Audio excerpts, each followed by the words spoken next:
ఇకపై దేశవ్యాప్తంగా రైల్వే స్టేషన్లు, రైళ్ల దగ్గర నిలబడి రీళ్లు తయారు చేసే వారిపై కఠిన చర్యలు తీసుకోనున్నారు.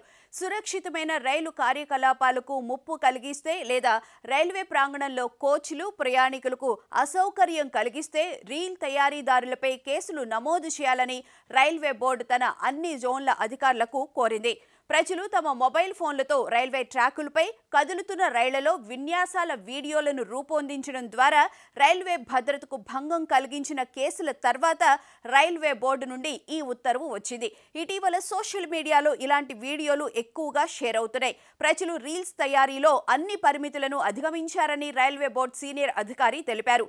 రైలు పట్టాలపై వస్తువులను ఉంచడం లేదా నడుస్తున్న రైలులో వాహనాలను నడపడం వంటి ప్రాణాంతక విన్యాసాలు చేయడం ద్వారా వారు తమ ప్రాణాలను పణంగా పెట్టడమే కాకుండా వందలాది మంది రైల్వే ప్రయాణికుల భద్రతను కూడా ప్రమాదంలో పడేస్తున్నారు. ఈ నేపథ్యంలో రైళ్ల వద్ద రీల్స్ చేసేవారిపై కేసులు నమోదు చేయాలని రైల్వే శాఖ నిర్ణయించింది.